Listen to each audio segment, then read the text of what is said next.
10 o'clock. Welcome to the webinar. We're going to get started here.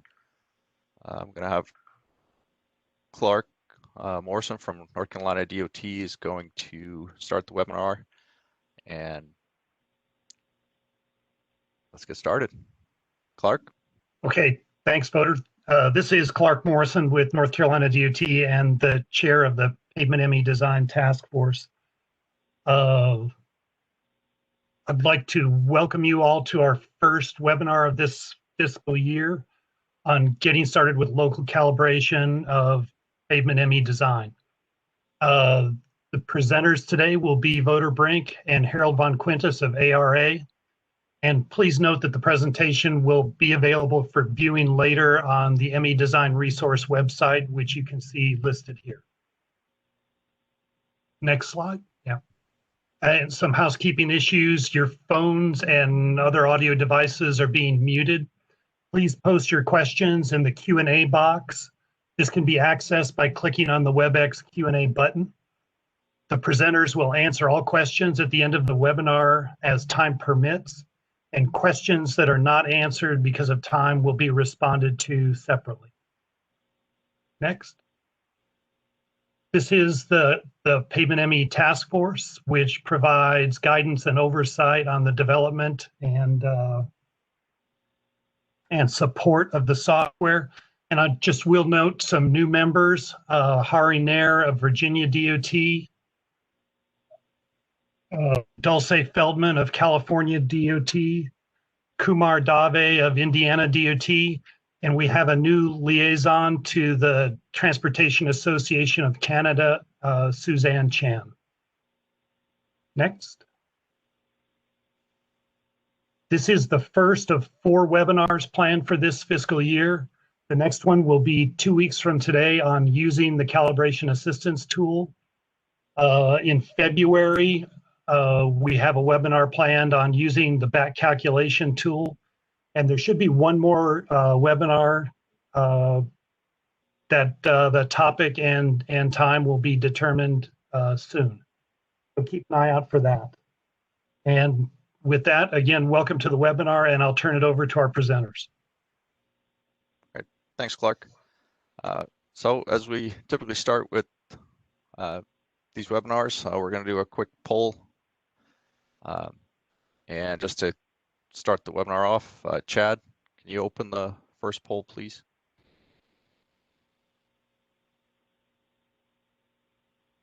All right. So we gave a minute for the first poll. You've seen this before.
Okay, I think that closes out the poll.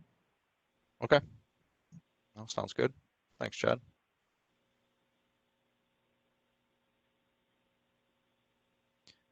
All right, welcome everybody. I'm Voter Brink, and I'll be your main presenter today.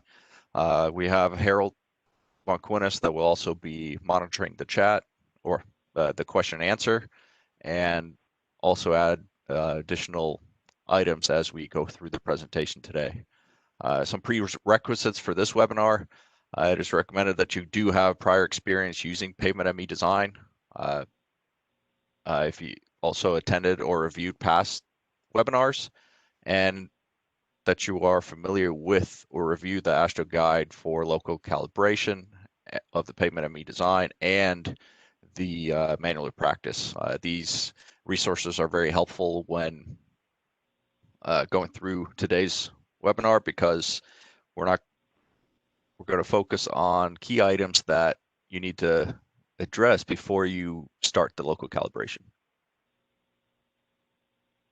The learning outcomes from this webinar is to basically list the common steps and data needed to prepare for local calibration, identify some of the data that's required to perform local calibration, and then also understand the importance of your pavement materials and traffic input libraries that reflect agency-specific practices, and then also how to identify some data anomalies or trends between distresses, pavement design features, and our material properties that you will encounter throughout getting ready for calibration.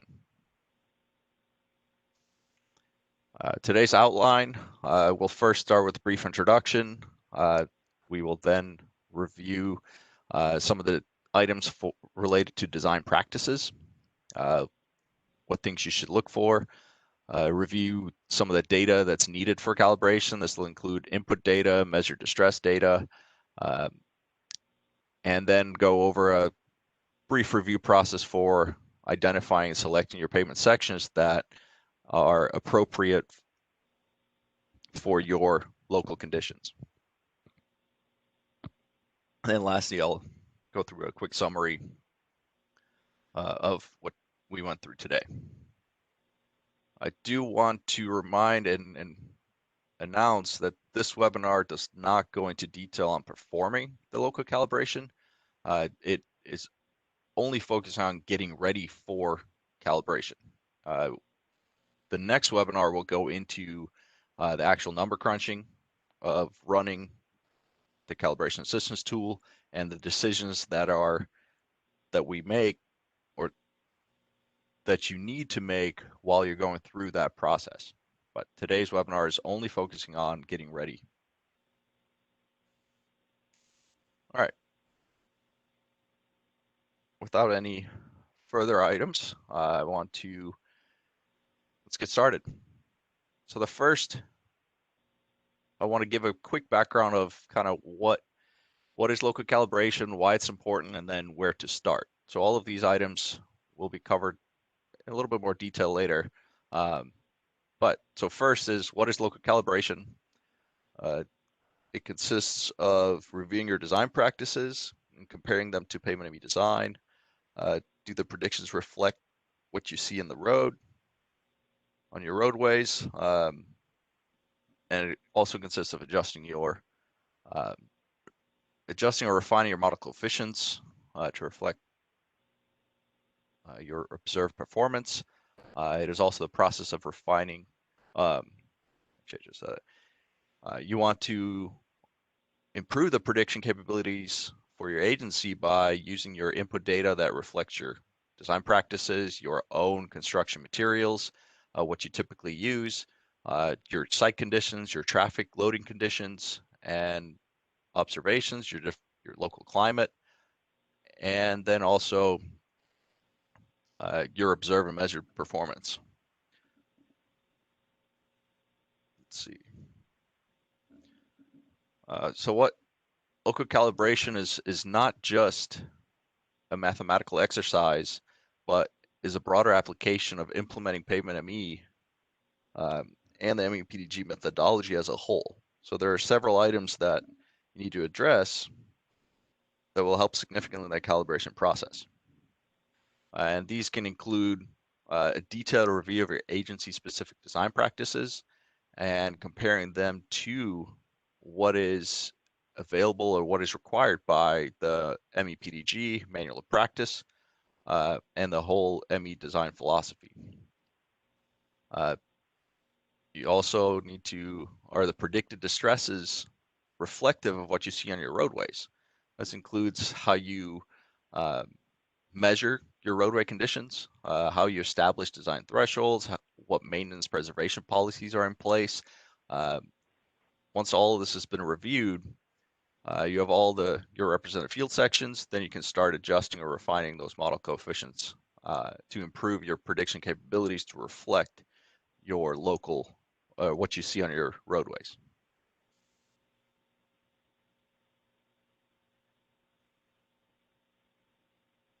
And just to remind and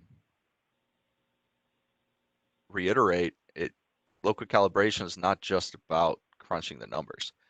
You need to understand your data and how it relates to pavement ME before you even get started.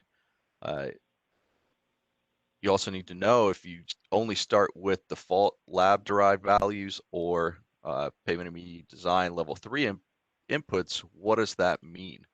How is that going to impact your predictions and your overall confidence in the models to represent what you're actually experiencing in the field?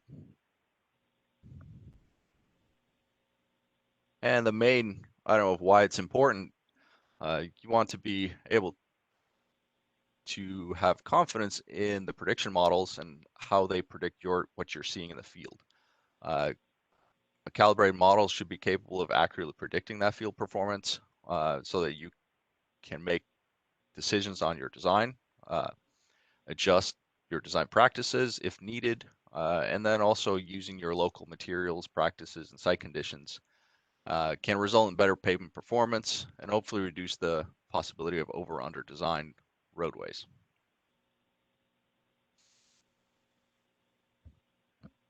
So where do we start? So where do you start? It could be if you have not done any work related to implementing pavement ME design, the process can also apply to if you're doing a recalibration or a re-review of your design practices, or you have new data available. How do you update that? And then how do you proceed moving forward? So typically, one of the first steps is to review your local design practices and identify what data is available and procedures are currently getting used that can lead to developing and deriving your inputs for your pavement ME design sections that will be feed into your calibration.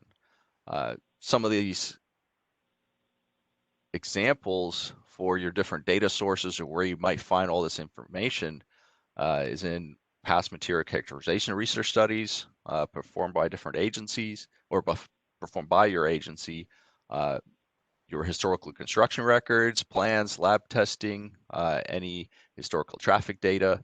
You can also use a lot of your pavement design manual if you have that for determining what your practices are. And then once you know your data and where it's coming from, then you can start identifying potential pavement sections that are representative of your local design practices and conditions.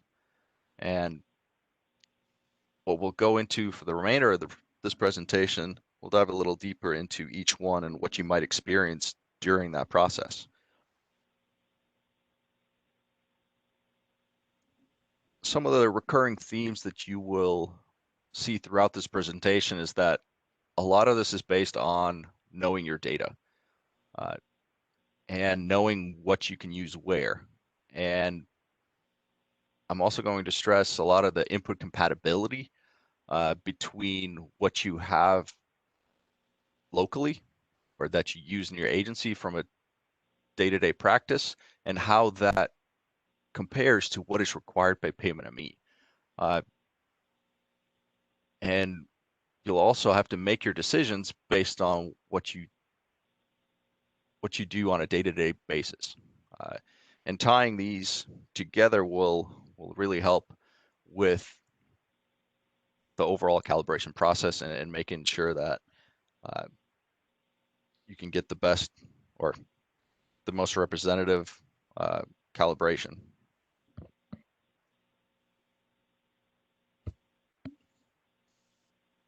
All right, so in the next part is I'll go through some detailed items related to your design practices, and we'll start there. Okay. So here, what we want to ensure when you're reviewing these design practices and design and construction practices is that everything is compatible with Pavement ME, and identifying where things are not, and if that is acceptable, how you address some of these items that are not compatible. And agency practices will include your design practices, what you use for materials, your traffic, and then identifying where those differences are between what is required by Pavement ME. So your resources here would be Pavement ME design, the software itself, but most importantly, the mechanistic empirical pavement design guide, a manual of practice. This document details everything from a design standpoint and what you can use to start this process of reviewing your practices.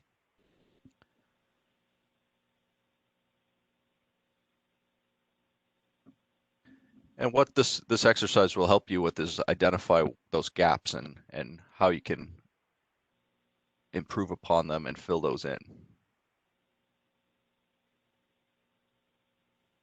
All right, so the first item is to, in this process, is to identify and review your practices. This will include your design strategies. What do you currently construct? What are your policies related to the different design types? This will include your review of your construction projects historically. What do you typically build? What you might construct into the future, but that's not the main goal, is what you currently have.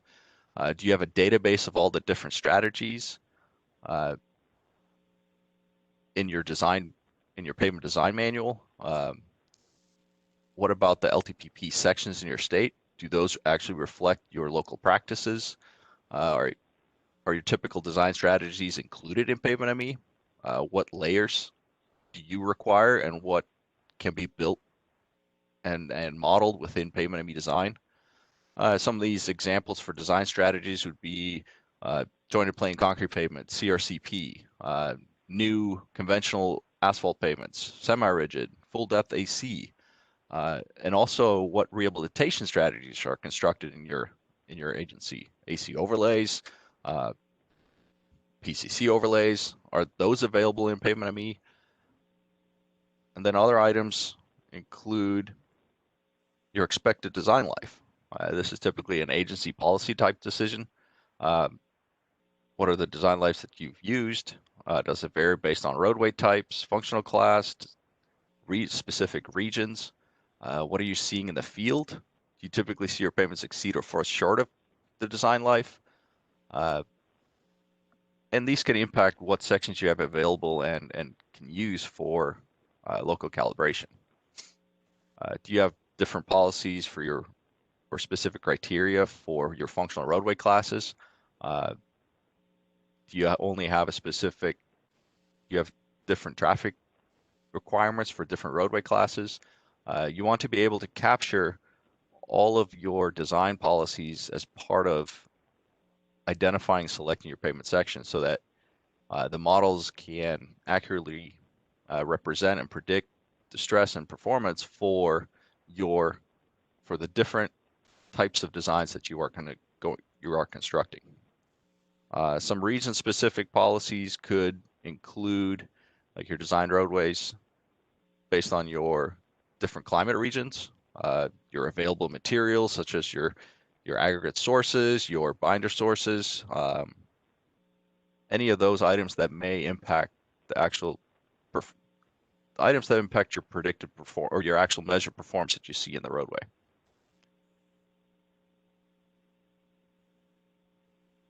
And just to give a couple of examples, the manual of practice provides guidance on what performance thresholds are recommended for different roadway types, the different distress types.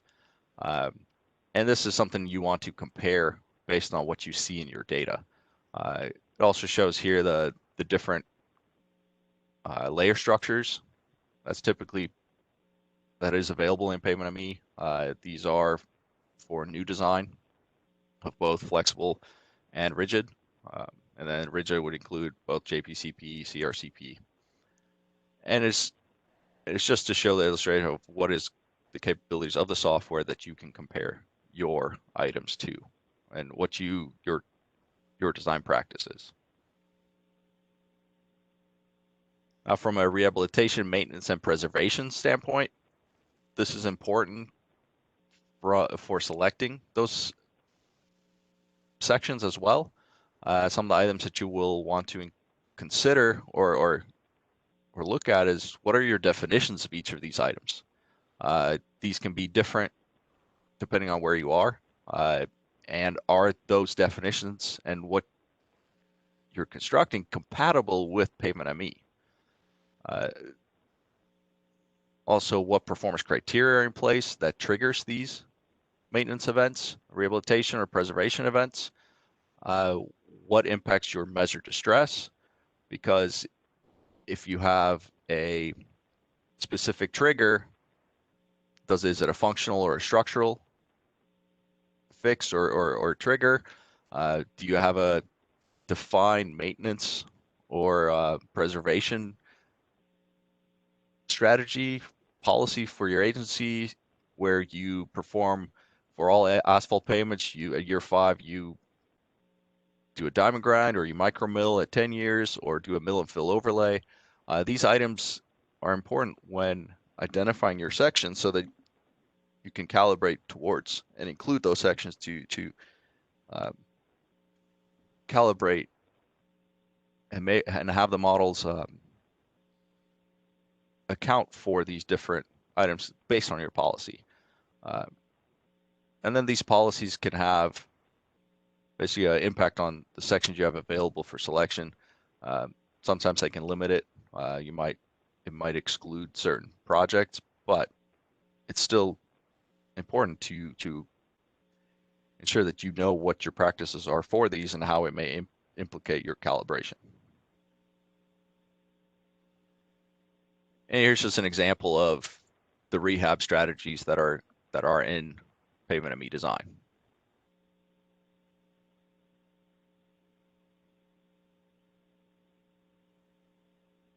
Okay, the next item I want to go into a little bit more detail on is the construction and site investigation practices.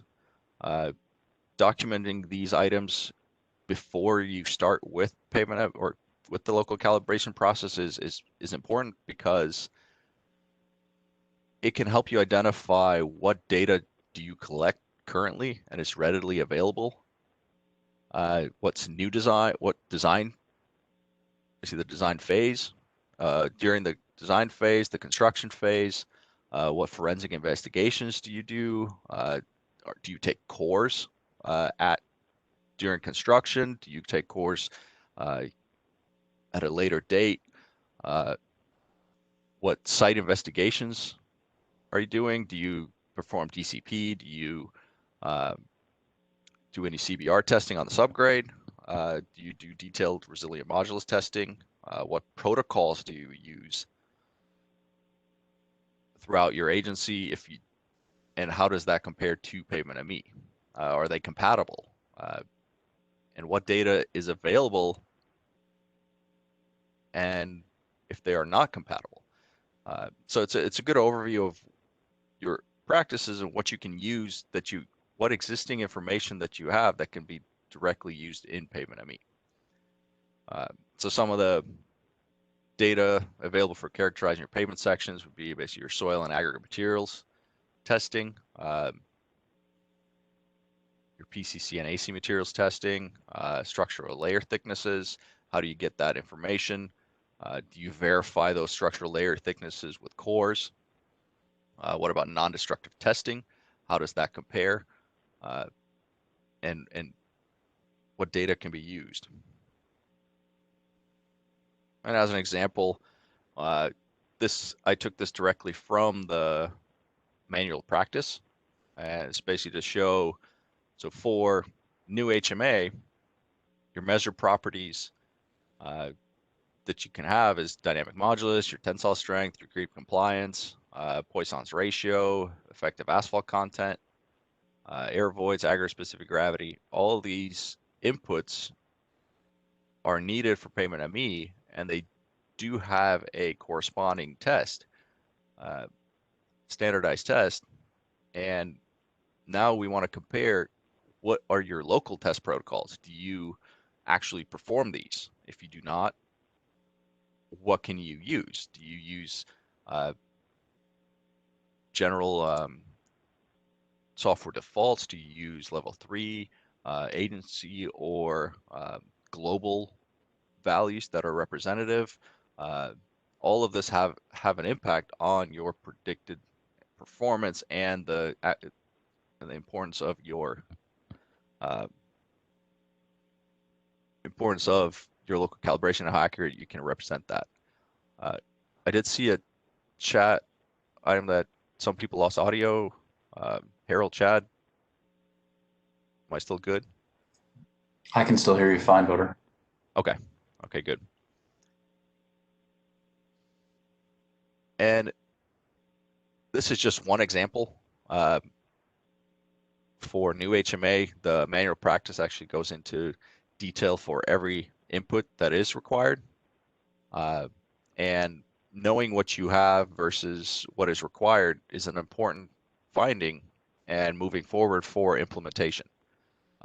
Most likely you will not have all of the test data, and that is okay. But you still want to make sure that you can use the best available that you do have.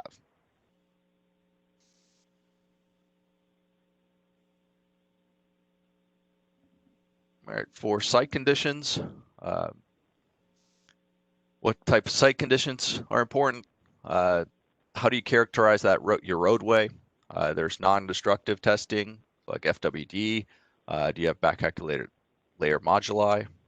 How does that compare to your lab tests? What is the best way to characterize your roadway? Destructive testing or cores or any forensic investigation? You have quality control tests for construction reports. All that information can help you identify what the best available data is for your agency. Some of the soil conditions during design, during construction, after construction, for rehab. Do you do any of those testing? What is available for those particular sections? And one of the key takeaway is, what are your day-to-day practices for site condition assessments? What you decide to use for inputs should reflect what you use on a day-to-day basis. And then determine if that data can be used directly. If you do need to have conversions, if you don't have anything, consider doing some investigation to really verify the important inputs that are directly affect your predicted performance and what you're going to see predicted and measured performance.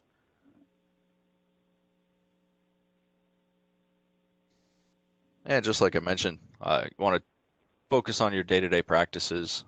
Some of the decisions that you make to select these different materials during the design, like, are they layer dependent, climate dependent, traffic level, region specific?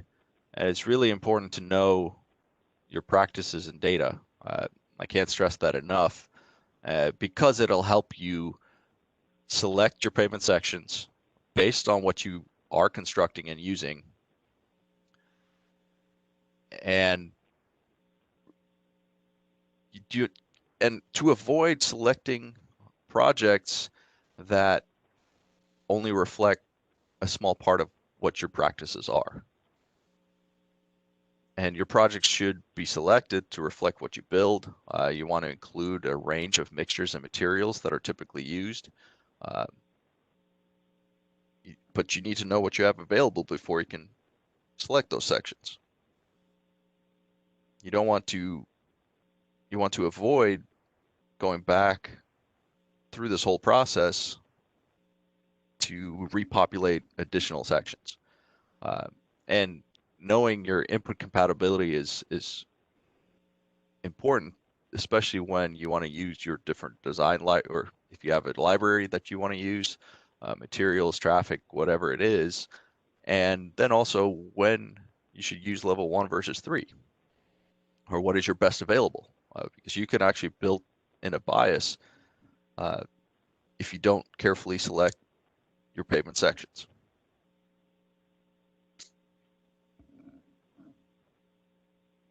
Now, when we get to that was all the construction and design practices. I want to briefly mention a lot of your payment management data, because this is going to be what you compare your as constructed pavement sections that you've characterized using all the available inputs that you have.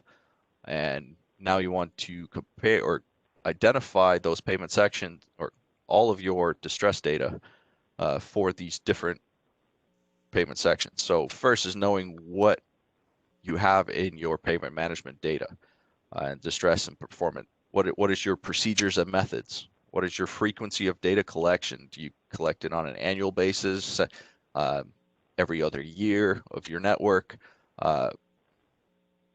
What type of equipment do you use? Is it a LCMS or laser based, or is it individual measured distresses? What are the units of those measurements for the different distresses? Are they compatible with what is predicted by Pavement ME? Will there need to be some sort of conversion process to collect data and then convert it into a rating? Is it compatible with the LTPP distress identification manual? Are the individual distresses reported? How many years of historical condition data is available for each section? How many vendors have been used in the past? And is there a distinct or a systematic difference between when those vendors were changed? So that's some of the items that you want to consider when looking at your payment management data and identifying what you can use for the local calibration process.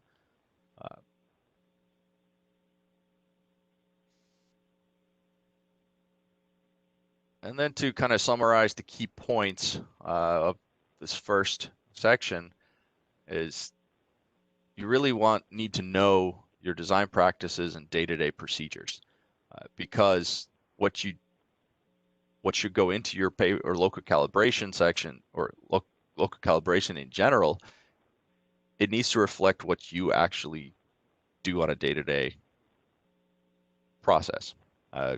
Use your materials, use your design strategies, also know where your data is coming from and what and where you can use that data to characterize your payment sections that are in the field. Some examples of those documents where you're getting your data from: is it design drawings? Is it historical construction records?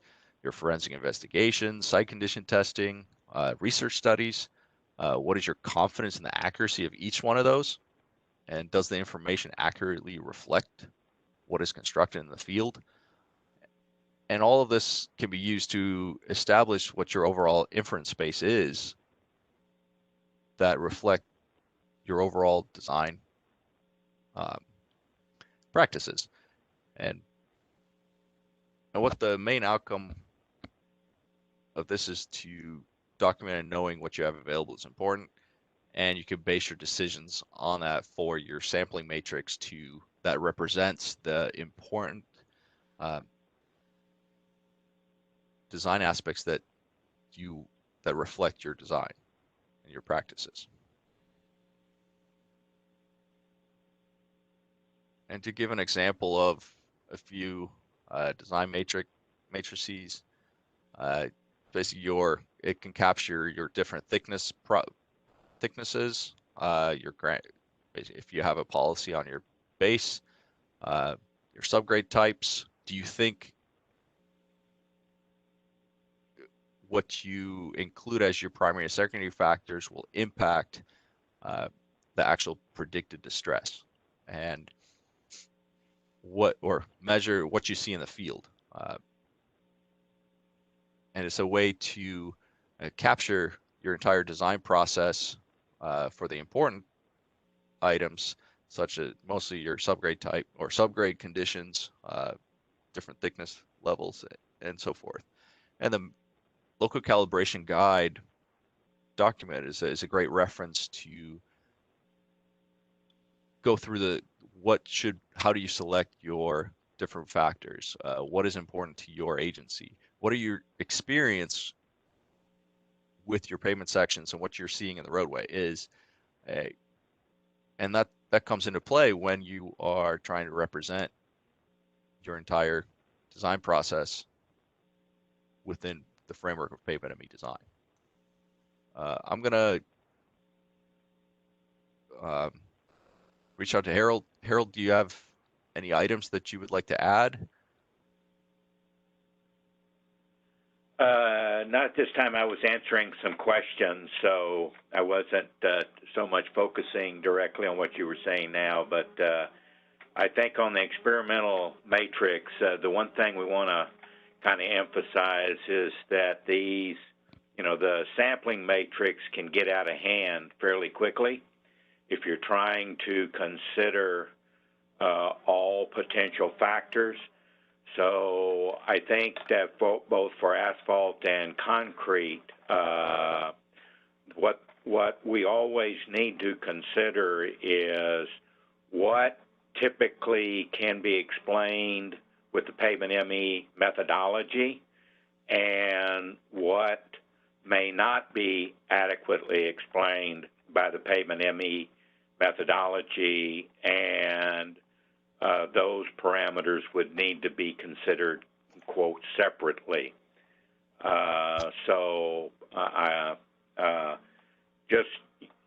I think, in setting up these sampling matrices, most of them are going to be a partial factorial or a fractional factorial, and you definitely want them to be a balanced factorial also. So that's it. Yep. All right. Thanks, Harold. All right, we're going to do the next poll question or poll set. It's 2 questions, and I think we're doing 3 minutes for this one. So, Chad, can you please open the next poll? Yeah, let me get that open.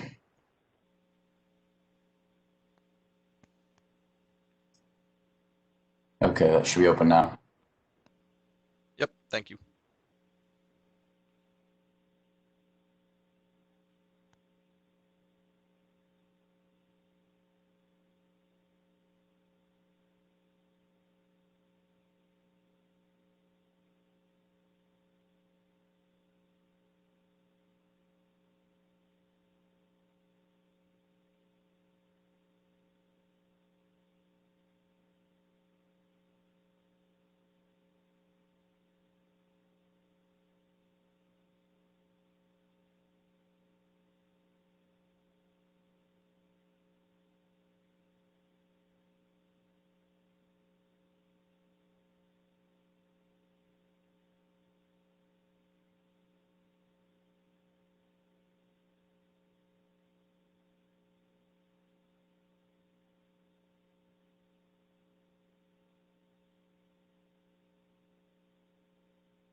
most of the poll answers have been slowing down. I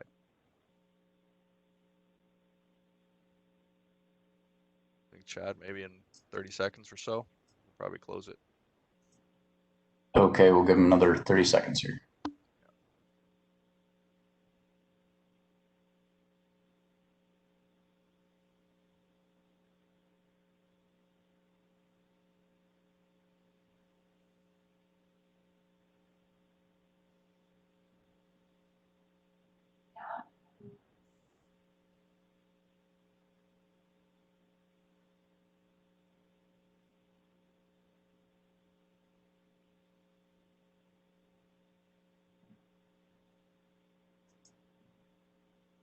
All right, great.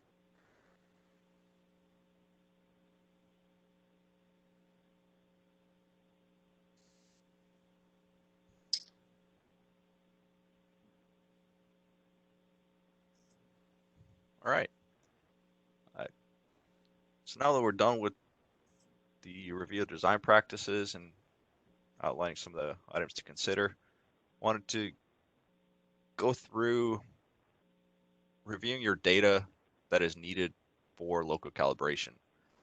And I'll be focusing here on the different data sources, what you need to consider for each one, from a individual section standpoint, but also how we can use your agency-wide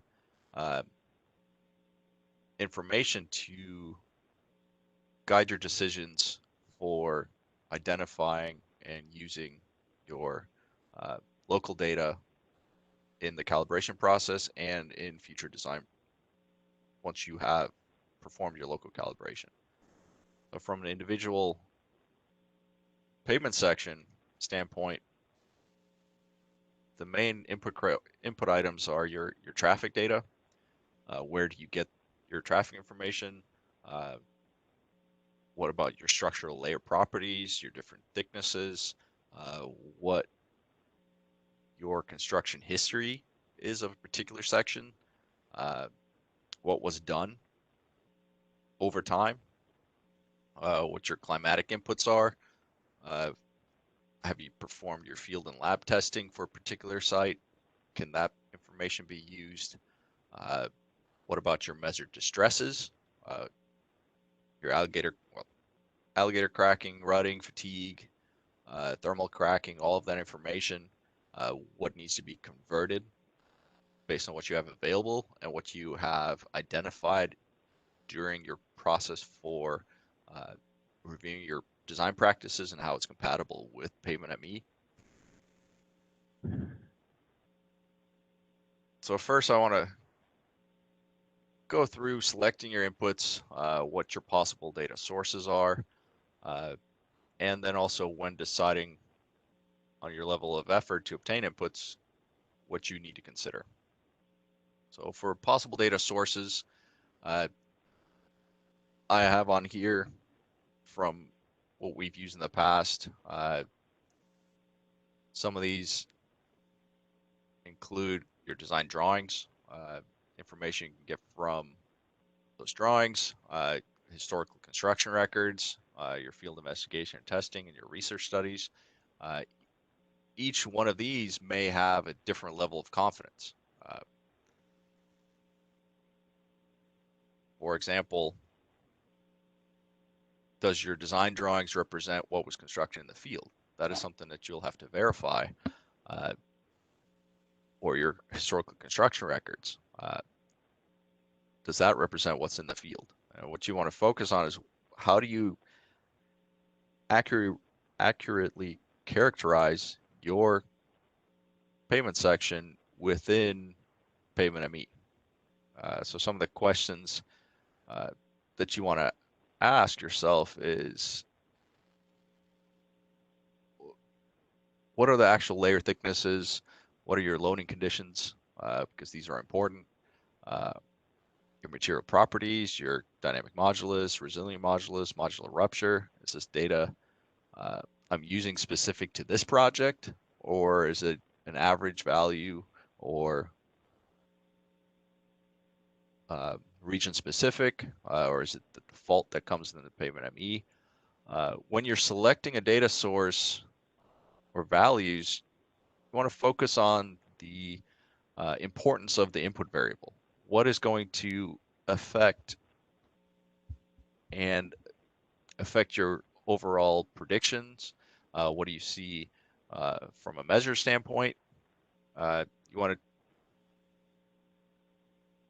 focus on those inputs, such as like thickness and strength properties. You know that's going to have an impact on your predicted stresses and what you see in the field.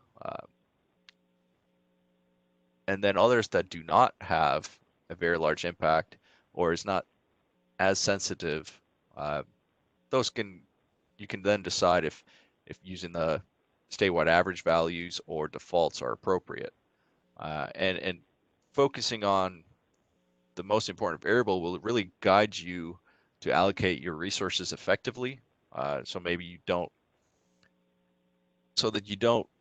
perform lab tests or forensic investigation on items that are not going to significantly impact your predicted performance or what you're seeing in the field. And then the other question is, how confident are you that the data source that you are using matches what is in the field? So if a design drawing might show those layer thicknesses, but is that verified? You know that that's actually what is constructed. From historical construction records, probably be more accurate, but the question still remains: is it truly a representation of what that section is like in the field? And then performing some field investigation to take some cores throughout the pavement section can get you a better representation of your layer thicknesses. Multiple cores throughout can give you an average to represent the whole section. And that's one way to verify what your pavement is like in the field. And that's why we've usually recommended some forensic investigation and lab testing to really focus on verifying your field conditions. Then another question is, what if I have multiple sources available for a specific input that is still compatible with Pavement ME? One of such examples could be you have resilient modulus from both the lab, the field, back calculated resilient moduli or CBR values, or any of the MR values that you do have can be from multiple sources. So which one do you choose? And some of the questions to ask then is, first, are the test procedures compatible with each other from a material standpoint and with respect to Pavement ME design? Are all the methods used in day-to-day practices? If not, use the ones that you do use in practice mostly. You could also compare some of the test results to see if there's a statistical difference between those sources and then make a decision on which one to use. For example, what are the moisture conditions between the different tests? Is one of them at optimum moisture content while the other uses in situ moisture content? Does that explain the difference that you're seeing between those sources? And is that compatible with Pavement ME? Usually for resilient modulus or the moisture contents at optimum from what Pavement ME requires. Are your inputs compatible with that? So and then you select the source that is most compatible and reflects your day-to-day practices. So it's not a huge deviation from what you do on a typical day-to-day basis. And that these similar questions can be asked when you're trying to choose between the different hierarchical levels. And going through this design practice review prior to this point, before you select what you have, you should have a lot of this information readily available because you already know what you have available, what your practices are and what you have available for use. Harold, do you have any additional comments? Not right now. Okay. All right. So what you do select will have can have an impact on calibration. So some of the items that it can affect is your confidence in the prediction models themselves, your bias, what is the average difference between your predicted and measured distress. It'll impact your standard error and your reliability, because how variable is your data, how representative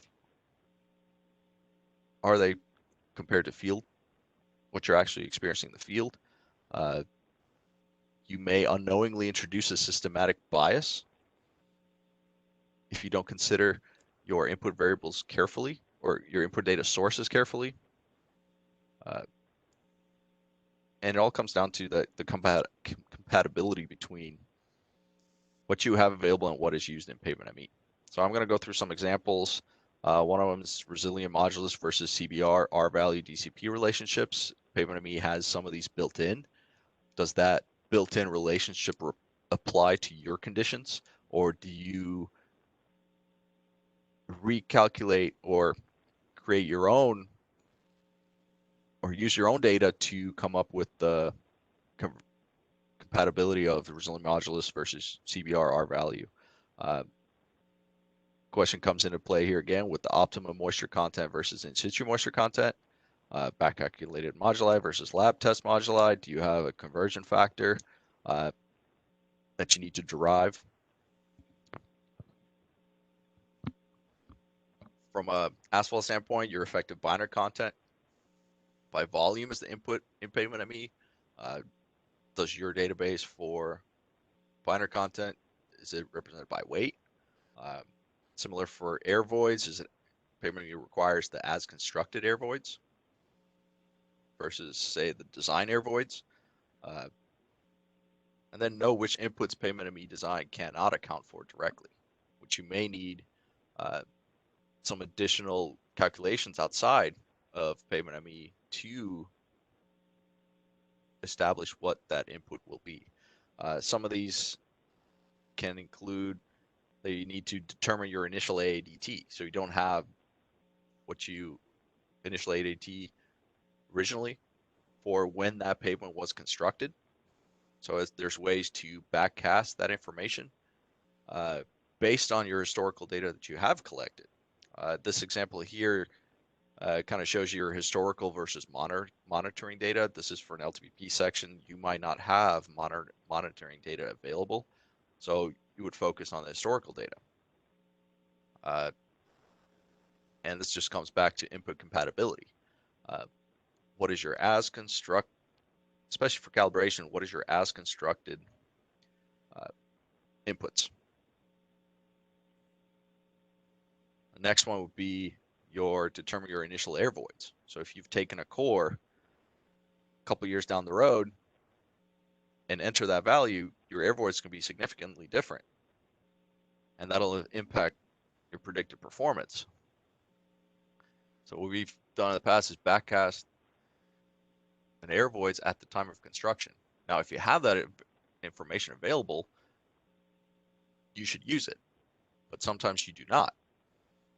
And that's where you need to perform these calculations outside the software, because it's not included within Pavement ME because of the assumptions of it. So here comes into play again the input compatibility, which ties back to our theme, one of the recurring themes that you'll see throughout. And another one is the estimate of your initial IRI, because you might not have that available for a particular section.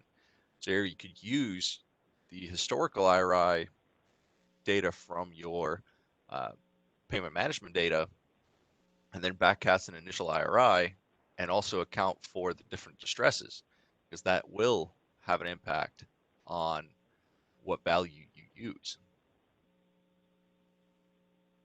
And depending on what type of fit or estimate you use, if you use a linear trend, it might significantly under or overestimate what your initial IRI is.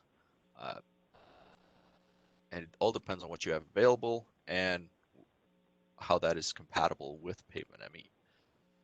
Another one is your PCC strength properties at the time of construction. If you have a material library, does that represent your strength gain at the beginning of at the time of construction?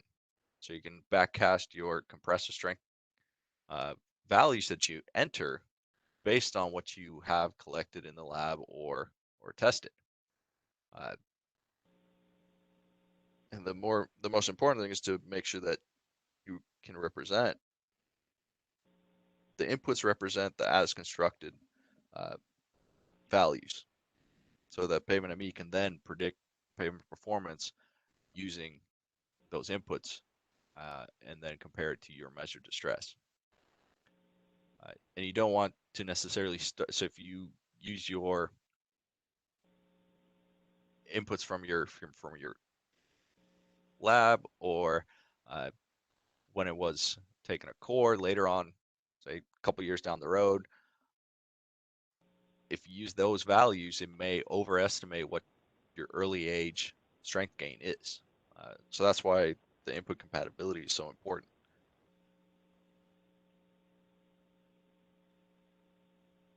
All right, next, I want to show you some examples. Once you have all of your data available, you have your pavement sections, kind of give you an overview of what agency-wide summaries can help you with, and to really understand and know your data. So I'll go overview of, it can help you give an overview of your calibration data set or even your entire network level. It can be used to establish future input libraries if you don't have any at this time.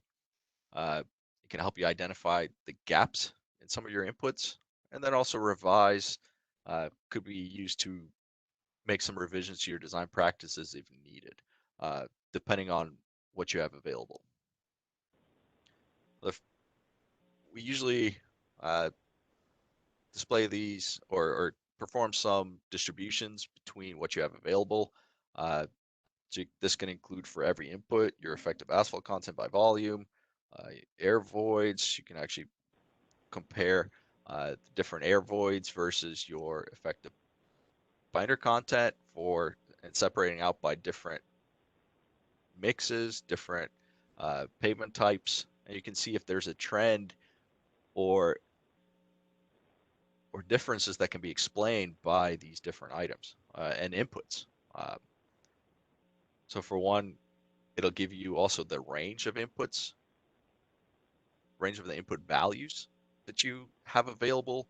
You can also see what your typical values are. Is there some that are not reflective of your design practices or what you build in your roadways? One example here is some of these items have a half a percent or 1.5% air voids. Is that typical? They seem to, from this distribution, they are not. Most of the values here are 6.5, 7, 8.5, 9.5 effect, or this is your as constructed air voids. And then also it can help you identify if there are separations between your different projects. So in this case here, you have quite a few projects that are from a mean annular air temperature standpoint. Let me see here. Some of these sections have much lower mean annual air temperature compared to the rest. So what is different between these sections? Where are they located? Is that going to impact your calibration coefficients, your predictions? Should that be something that you add to your experimental design matrix, because that can have an impact? And ultimately you want to answer, does your data accurately reflect what you are using for design? And if they are not, then what do you need to adjust to make what you're using as inputs and what you're constructing with, and how to adjust that to make sure that your practices are compatible. And you can use this data to also make decisions on what sections to include. Do you need to add items for a specific case? You can separate your sections based on groups or clusters. And diving into your available data will make the calibration process in itself smooth, a lot easier, and streamline that process.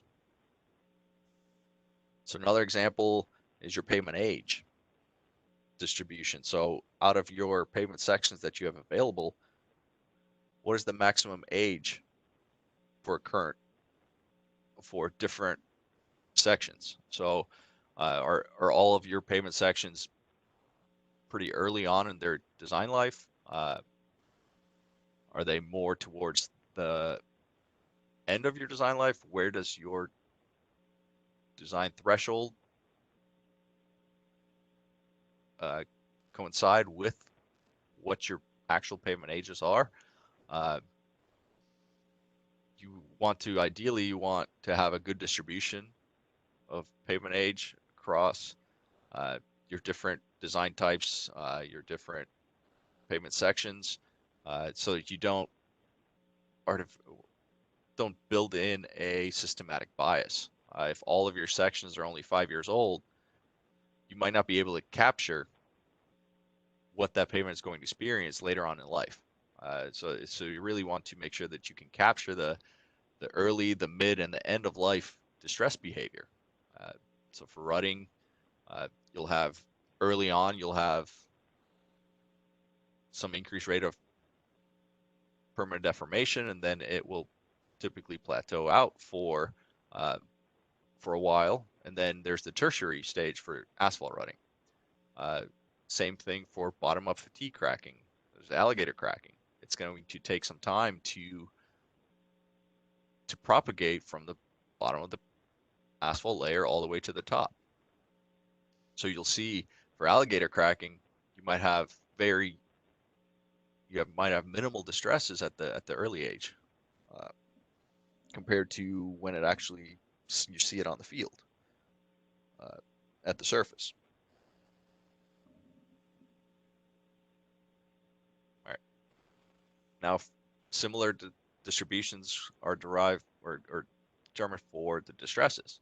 Just like I mentioned, what is your where do they fall within all of your pavement sections? So here I use this one uses the average length for different section, the mid-range IRI. You can use the maximum value for that section,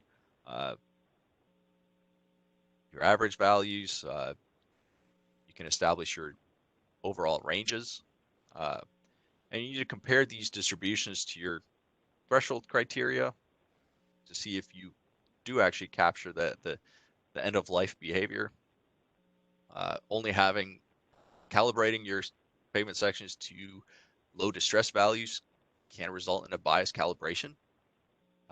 Say if you have pavement sections that are fairly young with a lot of distress,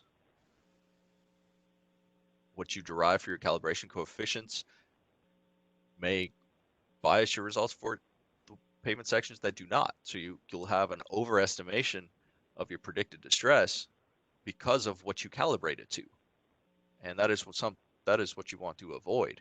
So you want to be able to capture the different aspects that you're going to see and experience in the field.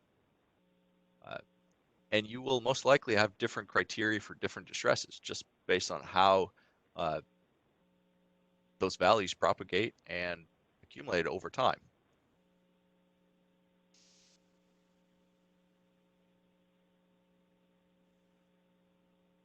So once you do have your complete distribution, you can perform your descriptive statistics to calculate what's your median distress, what's your minimum, what's your maximum for all the different sections that you have. How does that compare to the design criteria that you have for your pavement design, from your practices standpoint? the design criteria may not have a direct impact on what you use for your for number crunching of adjusting the calibration coefficients, but it does have an impact on your design for future.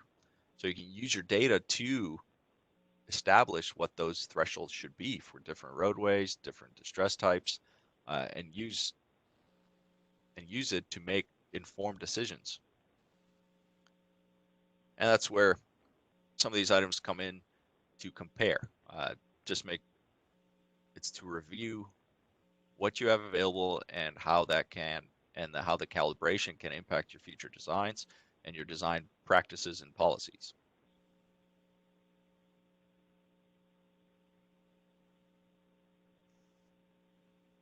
Now this is kind of a graphical representation of what I just discussed to show what percentage, or how does all of your data compare to your distress thresholds or just your agency defined thresholds. Are there differences between your different section sources? So here it shows you in the red, you have your local. So this is from a local design or local PMS data versus your LTPP sections. So I can tell from here is the LTPP sections are a lot older compared to what I'm using for my local design sections. That holds true for both here, alligator cracking, for your measured, for your rutting, also for your IRI. And what you'll be able to establish throughout this process is, are they compatible? Should I be using LTPP sections if they do not necessarily reflect what we are currently constructing? And then also you could filter or add different shapes and colors for your different design types, your different material properties, region specific, and it helps you identify which sections perform differently.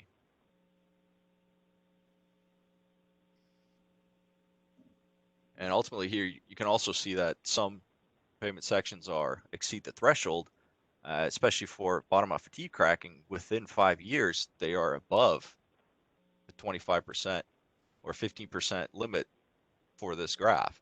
So what happened to those sections? Why are they failing or exceeding that threshold so quickly? What's different? What makes those sections different? Were different materials used? Does it have were there premature failure? You'll have to do some forensic investigation or so at least try to explain why that is occurring.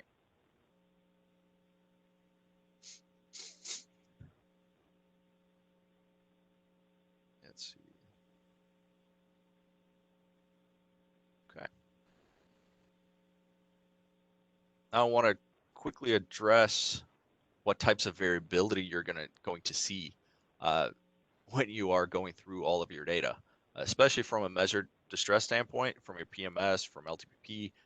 You are going to see a lot of variability between your different sections. So you might see where your distresses go up and down. So 1 year it's bottom out fatigue, you have 25 or 10%, then it goes back down to 1 or 2, then back up and down. So why is that occurring? Is that an anomaly? Is it an error? Is it just part of your variability? What do you do? Here you can see rutting. Nothing was done to this pavement section. And you can see it increases for a little bit, then back up again, then back down, and so on. How does that impact what you're going to calibrate to? And how it can affect your standard error and your bias. Then here's an example of some of the Kansas SBS1 sections where you can see how variable the data is. It's not a smooth trend. So this is something you will encounter and need to address. Here's some more examples. This is the same section. So here's alligator cracking, increases. This is a fairly smooth trend and it increases over time. But you might have even more variability in your data. And what you want to do is try and explain why that is occurring. Here's the transfer cracking example. As he decreases and then all of a sudden it increases while nothing was done to that pavement. So why is that happening? Can you explain the reasoning behind it?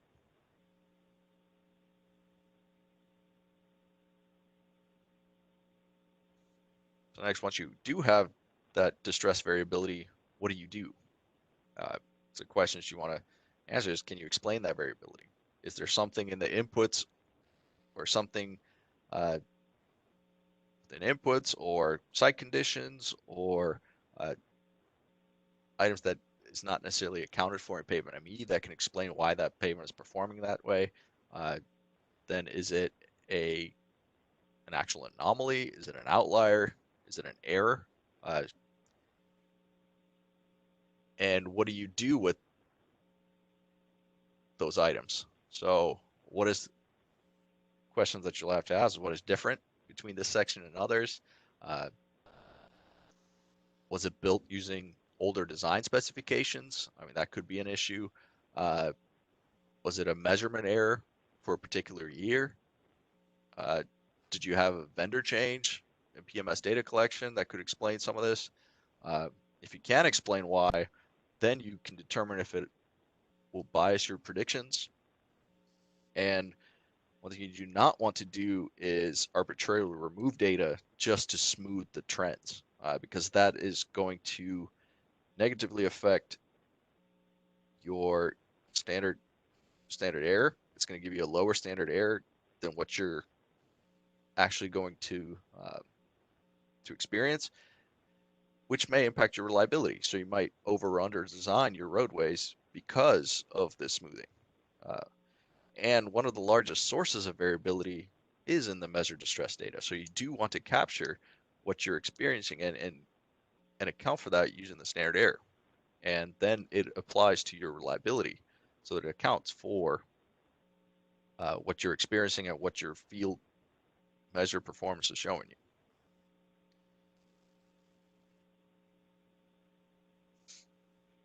And then we come back to distress compatibility and conversions.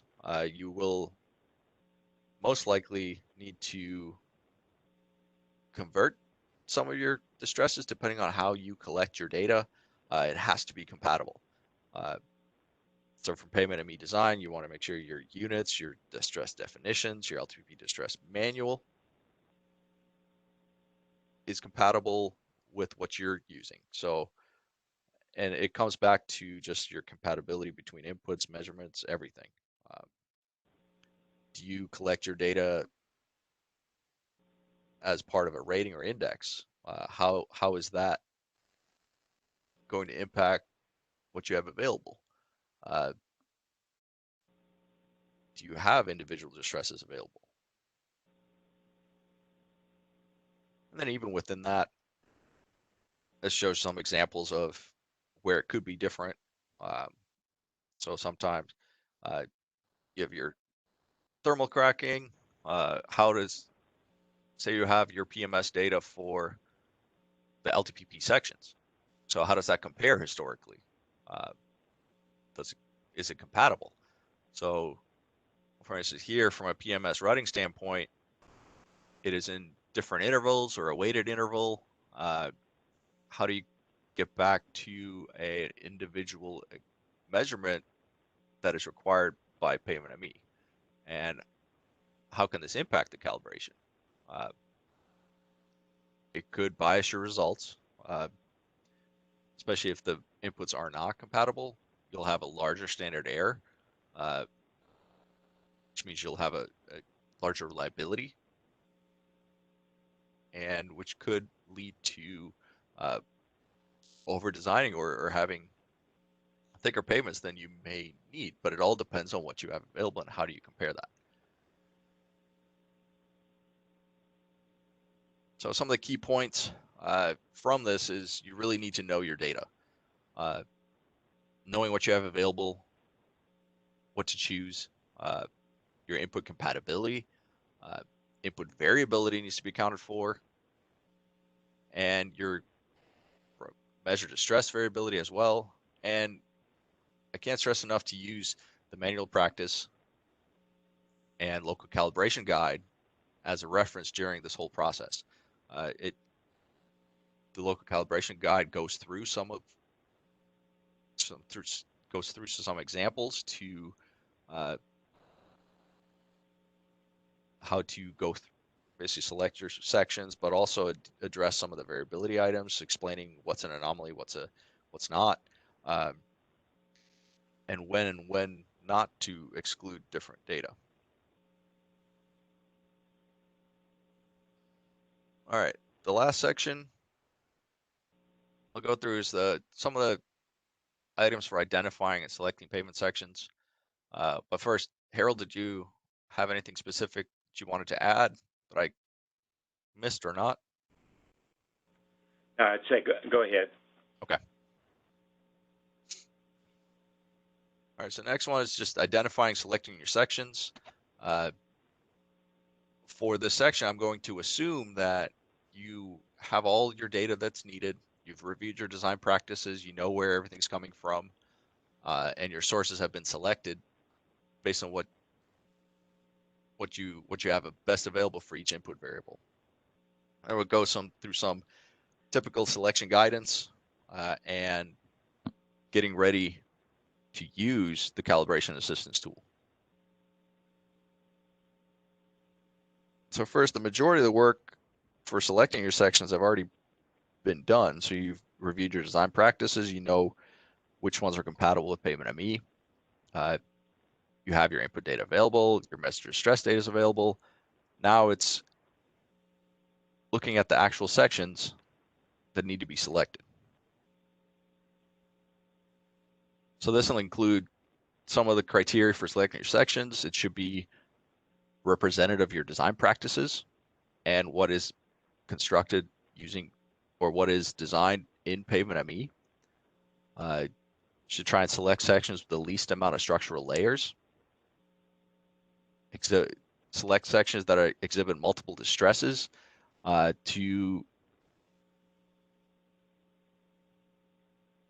because of how each individual distress prediction is independent, you could use the same sections for different distress models. You might not have sections that exhibit all distresses, but if you prioritize those sections that have multiple, that saves a significant amount of time and investment to go and perform potential site investigation or field forensic investigations. And you also want to make sure that you have a range of measured distresses to capture this distress propagation and progression throughout this design life. And it comes back to using or capturing the early age, mid age, and the late stage distresses.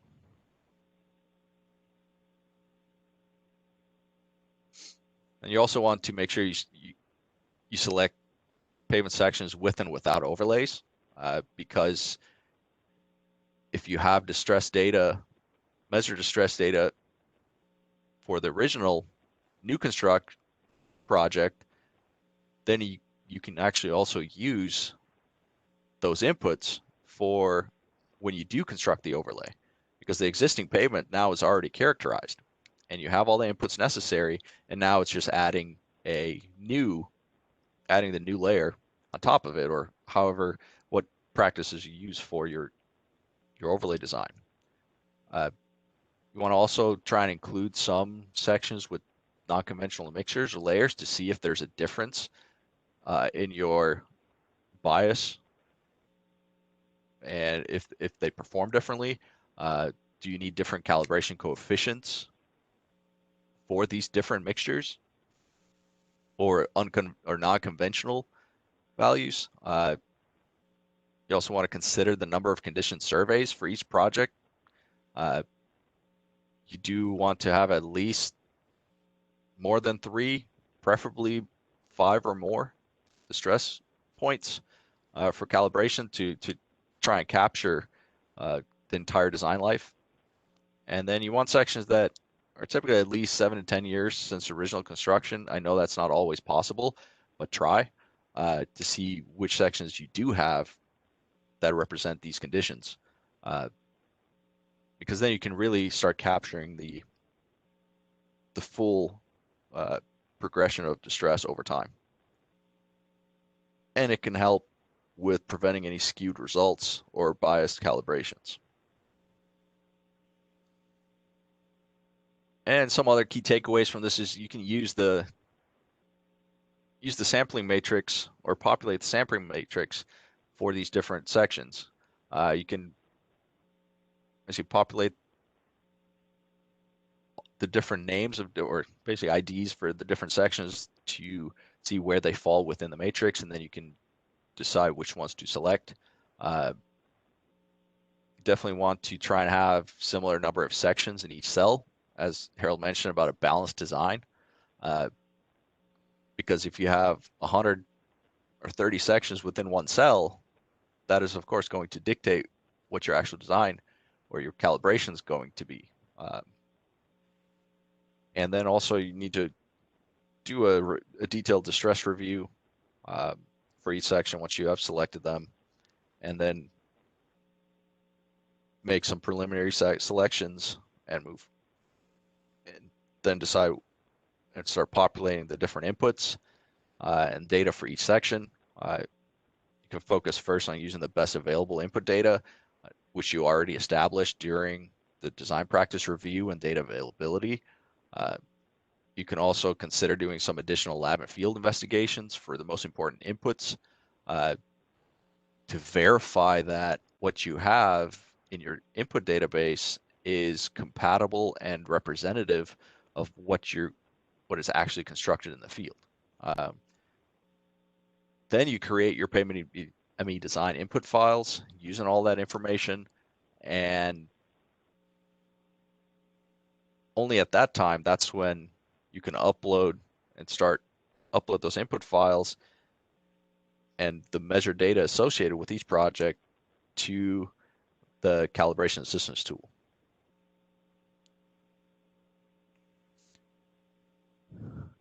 With that, I'll go through the quick summary. I want to reiterate that local calibration does not start with using the calibrations assistance tool. The process begins well before that, and it is only the final portion of the entire local calibration process.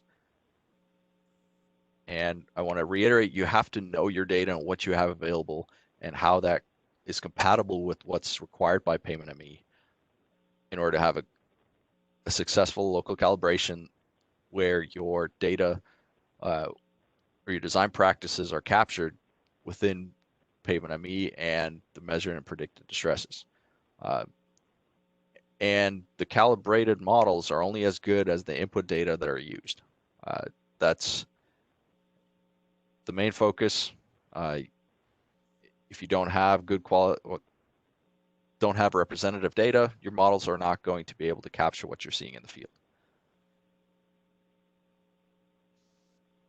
And with that, that is the end of the main presentation. I do want to remind you that the next webinar is in 2 weeks, where I'll go through an example of using the calibration assistance tool for local calibration. And also next week is the Pavement ME Design User Group virtual meeting. Starts basically from 8 to 10, or December 8th through the 10th. I'll also be making a presentation on the calibration tool there for flexible design. So if you are attending, I'll be going through that. And I want to now open it up for question and answers. Harold, is there something you want to add before we go to question and answers? No, I think I've been able to answer most of the questions that were in the question and answer box. Okay. So I suggest we just go directly into the question and answer. Okay.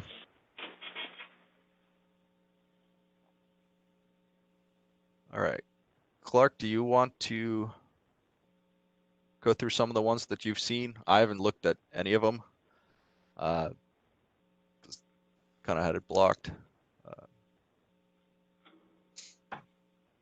Yeah, I think Harold has answered most of them. Okay. Are there any Hey, Vooter, particular I would ones? like to, I guess, mention one thing now that I'm thinking of it.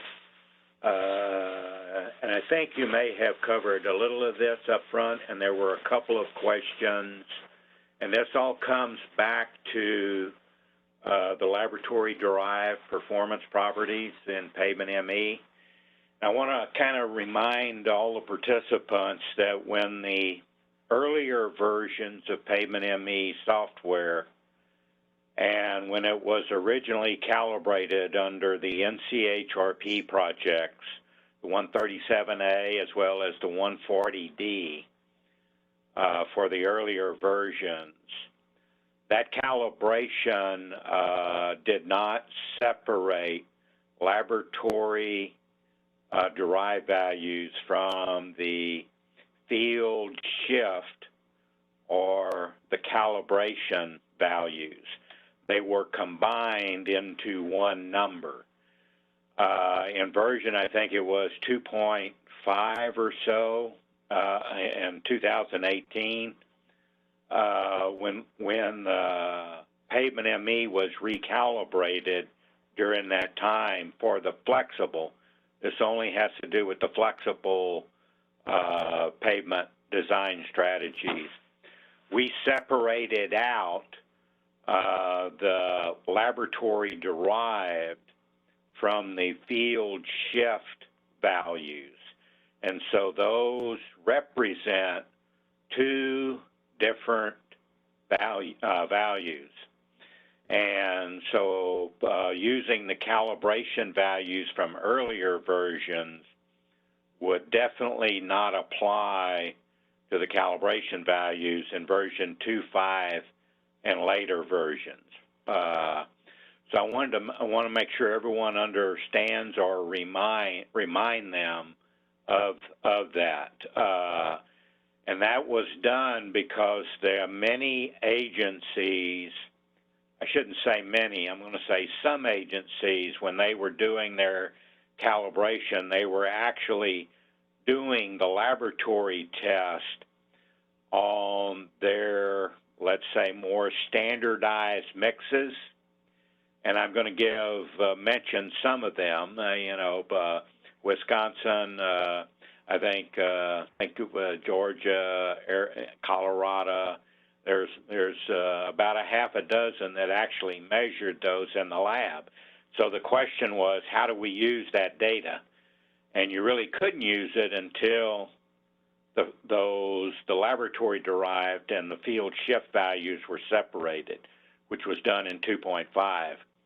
And so agencies can now take the laboratory data and enter it directly into Pavement ME, but the assumption on what is applied now, the assumption is the field shift factors are appropriate for all types of asphalt mixtures, as well as pavement design structures and or strategies.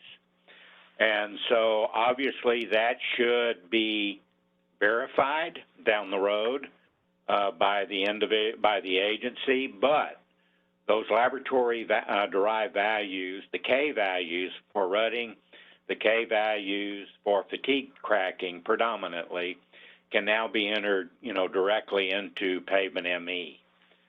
So I just wanted to make that clarification, and that is something that, Vooter will note at the next webinar when we go through the examples that he just mentioned.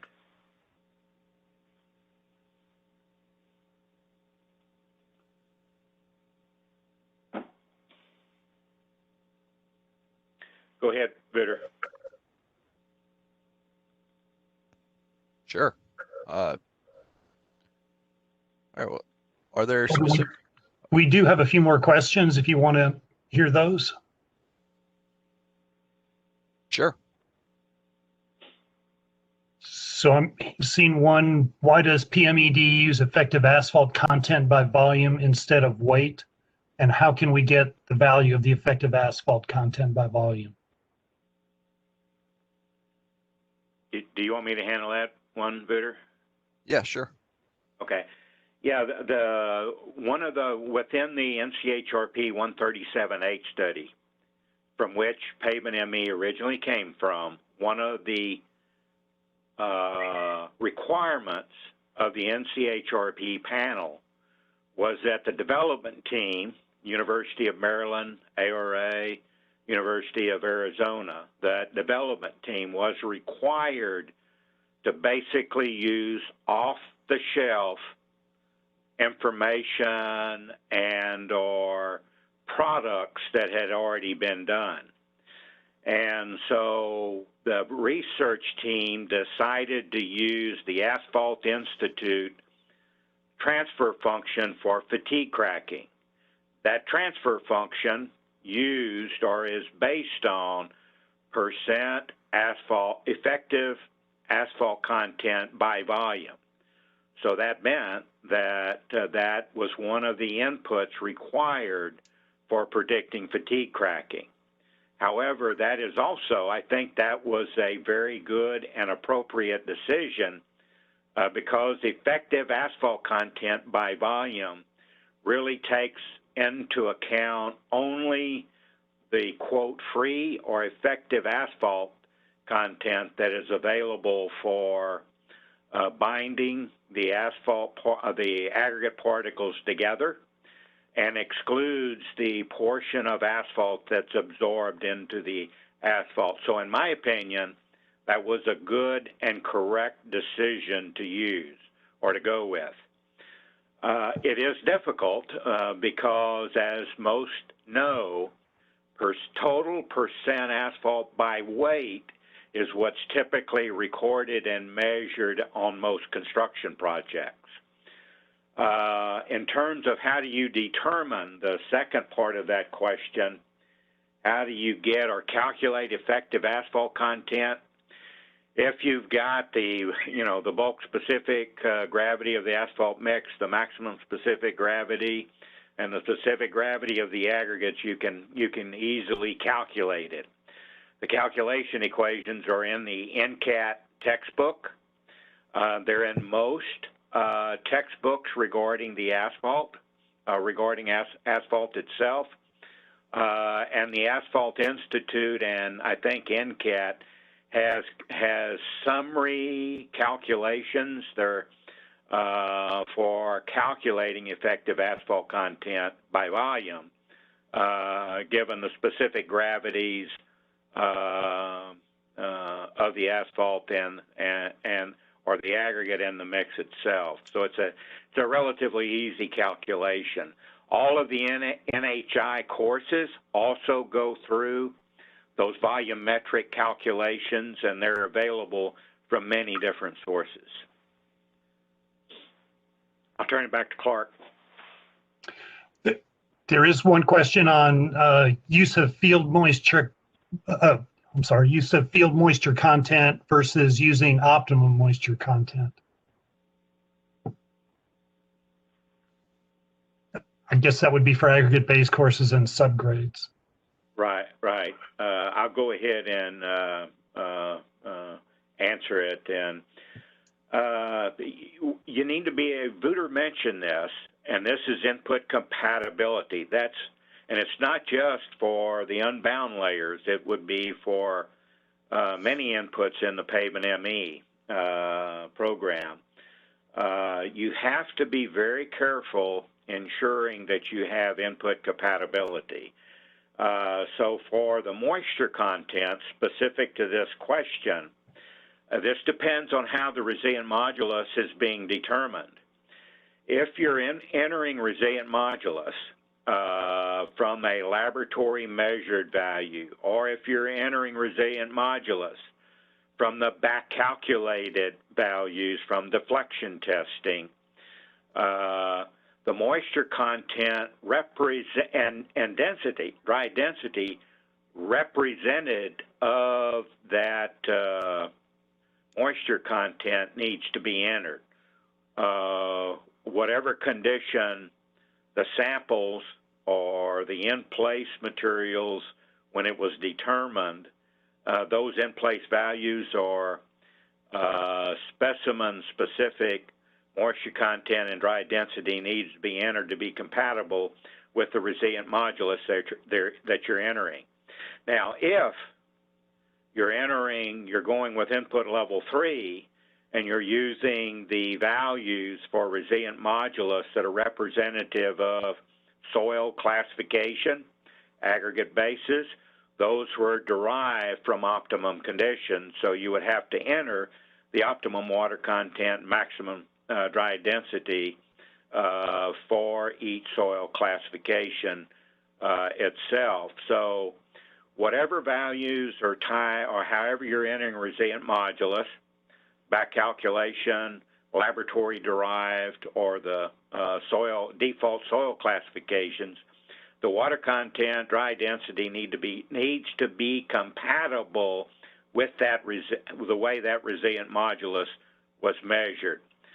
The one common mistake made by, at least initially, by many designers or initial users, especially those that used R values as input level 2 for resilient modulus, or CBR for input level 2 to calculate resilient modulus, those values do not represent optimum conditions based on the regressions. And so the water content associated with when the CBR was measured or when what the R value was measured, they need to be representative of those tests, whatever the test is. So input compatibility is very important, and that's knowing your data in terms of how it's being used in Pavement ME. We can't overestimate the importance of that. So I'll turn it back to Clark. Yeah, there are a few questions about posting the recording and the PowerPoints, and I'm assuming both those will be posted to the Pavement ME website. Is that correct, Voter? Yep, they'll be up there. Just like for all the other webinars, we'll have a detailed document with all the questions and answers, and then if we didn't get into any, those will also be addressed. And the recording, I started it right at 10, so all of this is recorded. Okay, and is there a chance we could put up that website before we end? Yeah, I mean, it'll be at Pavement ME Design. Well, hold on. But isn't it at the bottom of your slide? Yeah, that's the email. That's the email. Oh, okay. Yeah, I don't have a specific slide for it. Yeah.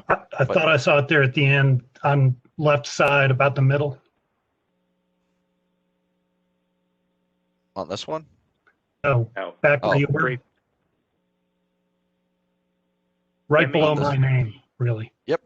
Yeah, so it'll be this medesign.com, me-design.com will have all the webinars. Yeah, I think the very first slide, or one of the first slides, shows that as well. Yeah.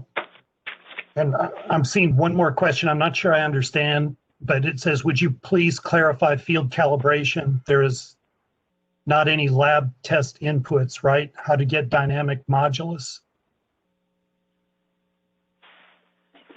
Yeah, we can answer that one. That depends on the agency. Some agencies do have actual laboratory-derived values that they use for field calibration. They've built libraries where they've measured dynamic modulus on their typical mixes, different mixes. More than just a few agencies have done that. Some agencies even have, as I mentioned earlier, have done repeated load plastic deformation as well as fatigue test for their more common mixes, and they can use that for their field calibration. So if an agency that's doing calibration or are going to do the verification and then do the local calibration that Wouter will go over the next in the next webinar, and they don't have material libraries and they're starting just with the default values, then yes, you may not have any laboratory-derived or laboratory-measured properties per se, but for the performance properties, like K-values, dynamic modulus, those type of things, resilient modulus for the subgrade, then, you know, the input level 3 may, or some input level 2 regression equation may need to be used. But the laboratory values can be used in calibration, and agencies should strongly consider ensuring that some of the laboratory, now I say laboratory, like from a volumetric standpoint for the different roadway segments that they go out, and that they measure what the in-place air voids, asphalt content, those type of parameters, or what type of, you know, the layer thickness is. I think Wouter mentioned this, but anytime that I give suggestions or comments on whether field investigation should be done for local calibration and or verification, my reply is we strongly recommend the agency consider that. And I think those agencies may be on the line and during the user group meeting that there is a benefit and eye-opening process that the field investigations can show relative to simply using average construction or as-built information, because in many cases the end result of using as-builts and or overall project historical data for, let's say, a 9-mile project or, you know, a very long, very large project, and using those simply average values as inputs for the calibration, all that's going to do, or the net result of that, that's going to increase your variability and your standard error at the end that Wouter mentioned earlier.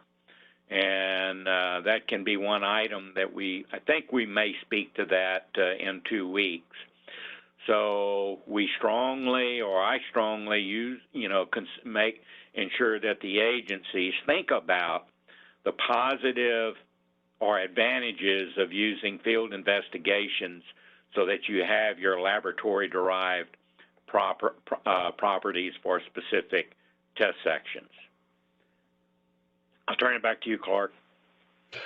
We have another question. If we have K1, K2, and K3 parameters for unbound materials, level 1 design, how can we use these for calibration? Very good question. Yes, you can use them, and it's strongly, or I strongly encourage agencies where they do have results from repeated load, resilient modulus test, or resilient modulus test, that those be used, because they're very important regarding the stress sensitivity of any unbound layer, aggregate bases versus subgrade soils. So how they can be used is they're not used directly in Pavement ME right now because originally that segment or section was turned off because it required finite element runs, which takes a long time to run. So that currently is not available to the standard users.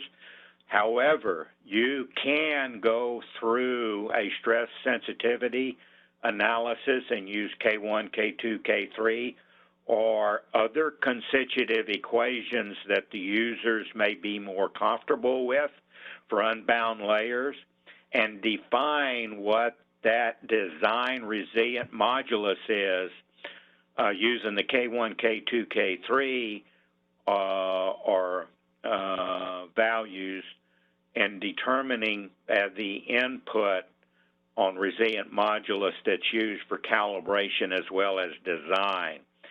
The key thing here, and some agencies, I'm going to go ahead and mention one like PennDOT, have developed a procedure or standardized procedure so that they determine that value in a standardized technique. But they do consider stress sensitivity. And so that then becomes what design load, what season and temperature you use to begin with. We or I generally recommend that the season at construction generally be used, and that the design load, not the average load, but your design truck, typically a Class 9 truck, at somewhere between the 75 to 85% level, load level, be used to define from stress sensitivity the resilient modulus under that design truck at the beginning or season at construction to be used. So, but yes, they can be used, and in my opinion, if it's available, it should be used. Back to you, Clark. Okay, another question. Is the current version of ME calibrated based on 100% level 3 inputs or mixed levels 2 and 3? It's based on a combination of levels. I'm going to say the original calibration as well as the updated calibration for asphalt, and the previous calibrations done for concrete are all based on best available data, which means a combination of input levels 1, 2, and 3. There are some input level 3s. There are obviously some input levels 1 and some input levels 2. That's a reason Wouter made this point many times in terms of day-to-day practice for agencies. Some agencies have decided, for example, on unbound layers, base layers, we're going to continue to use R value. We're not going to use resilient modulus. So they use their regression equation for calculating resilient modulus from R value. So that was considered in their calibration, or should be considered in the calibration. State agency, what their day-to-day practice are for design, that should be considered in the calibration. It's acceptable to use a mix of input levels. What the agencies that's doing the calibrations, what they need to consider is if they're using LTPP data, let's say, and they have majority or a higher percentage of input level 1, for example, resilient modulus of the aggregate base, subgrade input level 1, and other inputs, but then for design, they're going to use R value of CBR, in other words, input level 2. The agency should really consider not doing calibration using, those input level 1 values, but using how they're going to use the software for design and do the calibration using their, quote, day-to-day standard practice on how the software is actually going to be used. So that's an agency decision, and they need to, because that is going to have an impact on the standard error and also a potential bias. It may, reflect a bias in the final results. So those are agency level decisions that definitely need to be made by the agency in terms of understanding their day-to-day practice that they're going to use for design relative to how the Pavement ME design works from a methodology standpoint and how it was originally calibrated. So turn it back to you, Clark.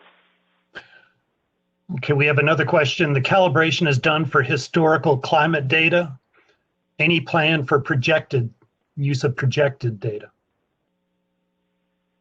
That's a very good question also, and I hope Mississippi doesn't mind this. I'm going to mention Mississippi in this one. What was done in calibration is historical data was used from the dates that the section was constructed. So we're using more data representative of the performance period from when the stresses were measured. However, when you're now using this for design, we don't, we're going forward 20 to 30 years, maybe even 40 to 50 years in the future. And so we're just assuming, at least in the past, we've just assumed that the temperature is going to, the climate data is going to repeat itself at a standard or systematic way. We're going to have, the future climate is going to be representative of our historical climate or our previous climate. And we all know that's probably not going to be the case. The one thing that Mississippi did, which I thought was very unique, is they did their calibration using historical climate data, as they should, but then they for design, they hired a climatologist to develop climate files that are projecting the climate into the future. And that's what they are planning to use for design. And I think that's perfectly good. We never know what the accuracy of that climate is going to be in the future until it gets here. But we all know the climate's going to change. And if you got a climatologist that understands climate and has a better feel for whether we're warming or what all's happening, that can be taken into account by a very knowledgeable person in climate. And so that's one way to take into account, and which should be take into account climate in our design, not calibration, but in our design going forward. Back to you, Clark. Yeah, we just have one user who is having trouble connecting to the ME Design website, getting a message, your connection is not private. I don't know if we should refer him to the help desk. That's what I would suggest. Yeah.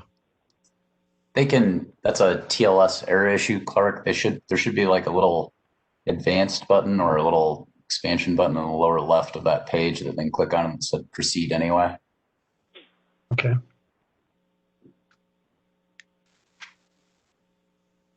And I think that's the end of our questions.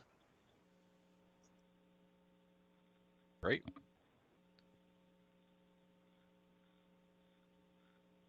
Okay. Well, I'd like to thank everybody for attending. On this last slide, there's our contact information, resources for contacting AASHTOWare, Pavement and Design Help Desk. We prefer using the Pavement and Design email because then we can keep track of all the different questions we get and follow our main procedure. Harold, do you have anything else to add? Clark, you as well? I'll let Clark. That's good. Yeah, the only thing I would add is to remind everyone in 2 weeks, we have another webinar related to use of the calibration assistance tool, and I would encourage everyone to attend. But other than that, I think we can call our business concluded today. All right. Thanks, everyone. Mm-hmm.